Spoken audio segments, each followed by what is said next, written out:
दोस्तों, ऑस्ट्रेलिया दुनिया के सबसे विकसित और धनी देशों में शामिल है। यहाँ के लोग काफी अमीर हैं।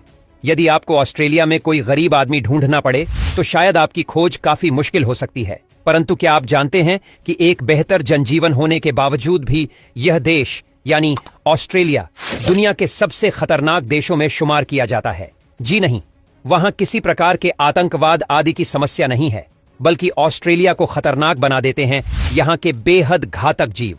यदि आप ऑस्ट्रेलिया देश में घूमना चाहते हैं तो आपको यह जान लेना चाहिए कि इस देश की 50% भूमि इंसानों से विहीन है। इस भूमि के अधिकतर हिस्से पर रेगिस्तान और वन फैले हुए हैं, जहां पाया जाता है दुनिया का सबसे घातक सांप यानी ताइपैन। इस सांप का कांटा पानी तक नहीं मांगता। ताइपैन सांप का एक बार का दंश 50 कोबरा सांपों के कांटे जाने के बराबर होता है। ऑस्ट्रेलिया के तटीय इलाकों में खारे पानी के विशालकाय मगरमच्छ हैं, तो यहाँ के समुद्रों में शार्कों की भरमार है। सिर्फ इतना ही नहीं, ऑस्ट्रेलिया में दुनिया का इकलौता ऐसा पक्षी भी पाया जाता है जिसके सर इंसानों की हत्या के आरोप हैं। इसे कैसेवरी कहते हैं, जो कई इंसानों की जान ले चुका है। यहाँ कई ऐसी मकड़ियां भी मिल जाती हैं जो इंसानी जान लेने जितना जहर रखती हैं और दुनिया की सबसे भयानक आग आकात करने के ही समान था। डिप्रोटोडोन के अधिकतर कंकाल पानी के निकट मिलते हैं, जिससे पता चलता है कि इस जीव को भी हिप्पो की भांति कीचड़ में लेटना पसंद था। और ऐसे में पानी खोजने आए इंसानों के लिए डिप्रोटोडोन से निपटना बड़ी ही कड़ी चुनौती रही होगी। Number 4, Thylacoleo. आमतौर पर बिल्ली प्रजाति के बड़े जानवर जैसे शेर और बाघों को सबसे खतरनाक जीव माना जाता है और ऑस्ट्रेलिया में बड़ी बिल्लियां नहीं पाई जाती। परंतु अतीत में यहां कुछ ऐसा था जो बिल्लियों से भी अधिक घातक कहा जा सकता है। थाइलाकोलियो एक अन्य मार्सुपियल प्राणी था, जिसे मार्सुपियल शेर भी कहा जाता है, क्योंकि इस जीव के पास खूबियां बिल्लियों जैसी ही थी। थाइलाकोलियो वजन और आकार के मामले में एक मादा बाघ जितना हो जाता था, परंतु इसकी खूबियां बाघों से कहीं अधिक थी। इस जीव के पास पंजे नेवलों के ही समान होते थे, यानी ये बड़े ही आसानी और तेजी से पेड़ों पर चढ़ जाते होंगे। साथ ही इनकी खोपड़ी छोटी किंतु जबड़ा बेहद मजबूत था, जिससे पता चलता है कि थाइलाकोलियो के काटने की शक्ति शेर और बाघों की तुलना में अधिक रही होगी। वैसे जीवाश्मों के जानकार थाइलाकोलियो को कई मामलों में बड़ा ही अनोखा जीव मानते हैं। इस जीव की खूबियां देखकर लगता है कि यह खुद के आकार से 10 गुना भारी जीव को भी मार डालता होगा। थाइलाकोलियो के दांत लंबे और आरी के समान धारदार थे। इन दांतों से हमला करते हुए पल भर में ही यह शिकार की गर्दन को दबोचते हुए शिकार की सांस की नली को काट देता था। परंतु थाइलाकोलियो के दांतों की बनावट देखते हुए यह भी कहा जा सकता है कि कुशल शिकारी होने के बावजूद भी यह जीव पेड़ों की पत्तियां, फल और टहनियां आदि खाकर भी अपना गुजारा करने में सक्षम होगा।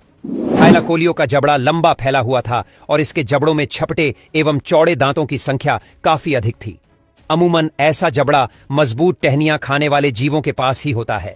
वैसे एक मजबूत जबड़ा होने के कारण थाइलाकोलियो के सर में मस्तिष्क के लिए काफी छोटा स्थान ही बचा था, जिस कारण वैज्ञानिक अंदाजा लगाते हैं कि थाइलाकोलियो काफी कम बुद्धिमान जीव रहा होगा। यह जीव ऑस्ट्रेलिया से करीब 45 से 50 हजार वर्षों पहले ही विलुप्त हो गया था। नंबर 5, गेनियोर्नस। हम जानते हैं कि पृथ्वी का सबसे बड़ा पक्षी है शुतुरमुर्ग, लेकिन ऐसा सिर्फ 50,000 सालों से ही है। उससे पहले तक ऑस्ट्रेलिया में शुतुरमुर्ग से कहीं अधिक बड़ा और घातक पक्षी निवास करता था, जिसे गेनियोर्नस नाम दिया गया है। यह पक्षी के होश उड़ा दिए होंगे, क्योंकि मगरमच्छ तो वहीं दौड़ते हुए इंसानों का ही शिकार करने में सक्षम था। और ऐसा भी नहीं है कि क्वीन का ना कोई छोटा मोटा शिकारी था। इसकी लंबाई 15 से 20 फीट तक हो जाती थी। कोई इंसान इनके सामने बड़ा ही मामूली शिकार था। हाँ, यदि इंसान दौड़ते हुए पेड़ पर चढ़ जाए तो इस मगरमच्छ से जान बच सकती थी, क्योंकि अपने खुरों वाले पैरों के कारण क्वीन काना किसी पेड़ पर चढ़ने में तो बिल्कुल भी सक्षम नहीं रहा होगा। नंबर 2, मेगालिनिया। किसी मगरमच्छ से जान बचाने के लिए पेड़ पर चढ़ जाना बेहतर विकल्प हो सकता है, परंतु यह उपाय छिपकलियों के मामले में काम नहीं करने वाला। मेगालिनिया को समझने के लिए आपको इस छिपकली से मिलना चाहिए, जिसे कोमोडो ड्रैगन कहते हैं। आप यूं समझिए कि कोमोडो ड्रैगन मेगालिनिया की छोटी बहन है, जबकि इनकी बड़ी बहन यानी मेगालिनिया 30 से 35 हजार साल पहले ही विलुप्त हो चुकी है।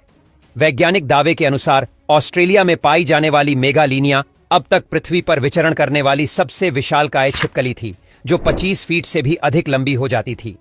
ये छिपकलियां बड़े बड़े झुंड बनाकर रहती थीं और इनके झुंड के करीब यदि कोई इंसान गलती से भी गया होगा तो उस इंसान का एक भी अंश नहीं बचा होगा। मेघालीनिया छिपकली के पंजे काफी चौड़े और इनके नाखून बिल्लियों जैसे थे, जिससे पता चलता है कि ये बड़ी ही आसानी से पेड़ों पर चढ़ जाने में भी सक्षम होगी। वैसे बड़े आकार के मेघालीनिया का वजन 2000 किलोग्राम तक हो जाता था। अब जाहिर है कि हिप्पोपोटामस जितनी भारी छिपकली पेड़ पर नहीं चढ़ पाती होगी। शायद कम उम्र की मेघालीनिया ही पेड़ों पर निवास करती होगी। वर्तमान कोमोडो ड्रैगन के मामले में भी ऐसा ही है। जब ये कोमोडो छिपकली छोटी उम्र की होती है तो दौड़कर पेड़ पर चढ़ जाती है, परंतु बड़ी और भारी होने के बाद ये ऐसा नहीं कर पाती। मेघालीनिया की खोपड़ी काफी चौड़ी है, इसलिए कुछ वैज्ञानिक यह भी मानते हैं कि इस बात की संभावना काफी अधिक है कि इस छिपकली के पास सांपों की भांति विष ग्रंथि और विषदंत भी होते होंगे। अब जरा सोचे कि 25 फीट लंबी छिपकली अपने दांतों में जहर लिए यदि हमारे सामने खड़ी है तो भला हम ऐसे स्थान पर क्यों रहना चाहेंगे। ऐसे में उन इंसानों की हिम्मत की दाद देनी चाहिए जिन्होंने सबसे पहले ऑस्ट्रेलिया को अपने निवास स्थान के रूप में चुना था। नंबर 3, डिप्रोटोडोन। दोस्तों, ऑस्ट्रेलिया ऐसे प्राणियों की धरती भी है जिन प्राणियों में मादा स्तनधारी के पास पेट में थैली बनी हुई होती है। ये मादा इस थैली में अपने छोटे शिशुओं को उठाकर चलती है। इन थैली वाले प्राणी को मार्शरूपील प्राणी कहा जाता है। वर्तमान में पृथ्वी का सबसे बड़ा मार्शरूपील कंगारू है, परंतु जब पहली बार इंसानों ने ऑस्ट्रेलिया की भूमि पर अपने कदम रखे होंगे तो उनका सामना हाथी के आकार के मार्शरूपील से भी हुआ होगा, जिसे डिप्रोटोडोन कहा गया है। मिले सबूतों के आधार पर यह कहा जा सकता है कि करीब 45,000 वर्षों पहले डिप्रोटोडोन ऑस्ट्रेलिया से विलुप्त हो चुके थे। हालांकि ये जीव शाकाहारी था, यानी बिना वजह तो इंसानों पर हमला नहीं करता होगा, लेकिन इस जीव के जबड़े को देखकर यह झांत होता है कि डिप्रोटोडोन की काटने की शक्ति 10,000 psi से भी अधिक रही होगी। यानी विशालकाय मसरूपियल सिर्फ घास फूस ही नहीं बल्कि पेड़ों के तनों को भी चबाते हुए खा जाता था। अब इस तरह के भयंकर प्राणी अपने इलाके में किसी की भी दखलंदाजी बर्दाश्त नहीं करते, जैसे कि हिप्पो होते हैं। भले ही हिप्पो शाकाहारी हों, परंतु अपने इलाके में घुसाए किसी भी इंसान को जिंदा चबा सकते हैं। बस डिप्रोटोडोन, उनका व्यवहार भी कुछ इसी प्रकार का रहा होगा। इनके इलाके में घुसपैठ का मतलब सीधे तौर पर मौत से मुल भी ऑस्ट्रेलियाई जंगलों में ही लगते हुए देखी गई है। खैर, यह तो वर्तमान के खतरे हैं, लेकिन अतीत में देश कैसा होगा। माना जाता है कि ऑस्ट्रेलिया की भूमि पर सबसे पहले इंसानी कदम आज से करीब 50,000 वर्षों पहले पड़े थे। जो इंसान यहां सबसे पहली बार गए, उन्होंने किस तरह के खतरे ऑस्ट्रेलिया में झेले होंगे, आज की वीडियो इसी बारे में है। तो चलिए वीडियो को आगे बढ़ाते हैं। परंतु यदि आप पहली बार इस चैनल पर आए हैं तो बिना देरी किए चैनल को सब्सक्राइब करना बिल्कुल भी मत भूलिएगा। नंबर 1, क्वीन काना। दोस्तों, क्वीन काना को आप स्थलीय मगरमच्छ भी कह सकते हैं, क्योंकि अन्य मगरमच्छों की भांति क्वीन काना पानी में नहीं पड़ा रहता, बल्कि मगरमच्छ घोड़े की भांति दौड़ लगाने में सक्षम था।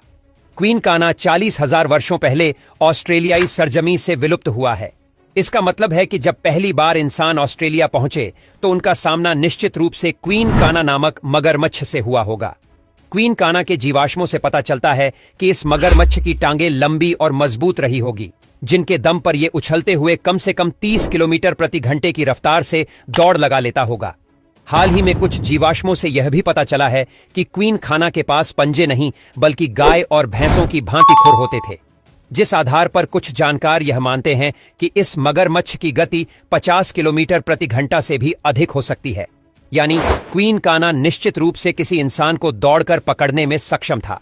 अब देखा जाए तो मगरमच्छ से बचने के लिए हमारे पास एक ही तरीका होता है कि हमें पानी के निकट नहीं जाना है, क्योंकि मगरमच्छ जमीन पर बड़े ही सुस्त होते हैं। ये किसी चूहे तक को दौड़कर नहीं पकड़ पाते। लेकिन जब पहली बार इंसान ऑस्ट्रेलिया में पहुंचे होंगे तो क्वीन काना ने उन बड़े ही आराम से 250 किलोग्राम तक भारी हो जाता था। हालांकि कुछ हद तक संभावना इस बात की है कि गेनियोरनस मांस भक्षण नहीं करते थे, परंतु इस पक्षी के पैरों के नाखून किसी तलवार की भांति ही दिखाई पड़ते हैं, जिस आधार पर यह माना जा सकता है कि गेनियोरनस एक शानदार हमलावर पक्षी था। इस पक्षी की चोंच भी बाजों के ही समान थी, जिस आधार पर कुछ जानकार यह भी मानते हैं कि वास्तव में गेनियोरनस शाकाहारी नहीं बल्कि मांसभक्षी पक्षी था। वैसे यह भी देखा गया है कि पक्षी कभी पूर्णतः शाकाहारी नहीं होते। बीज आदि खाने वाले पक्षी भी अक्सर कीड़े मकोड़ों को बड़े ही चाव से खाते हैं। यानी हो सकता है कि गेनियोरनस भी कभी कभार शिकार पर हाथ आजमा लेता हो। यह पक्षी 10 फीट की ऊंचाई रखता था और अपने मजबूत पैरों के दम पर काफी तेज गति से दौड़ लगाने में सक्षम रहा होगा। किसी इंसान को दौड़कर पकड़ लेना गेनियोर्नस के लिए बेहद ही साधारण सी चुनौती होगी। वैसे गेनियोर्नस उसके पंख काफी छोटे थे, जिस कारण यह उड़ने में सक्षम तो बिल्कुल भी नहीं था। गेनियोर्नस के अधिकतम जीवाश्म उन्हीं इलाकों में मिलते हैं जिन इलाकों में वर्तमान समय में सबसे अधिक इंसान रहते हैं।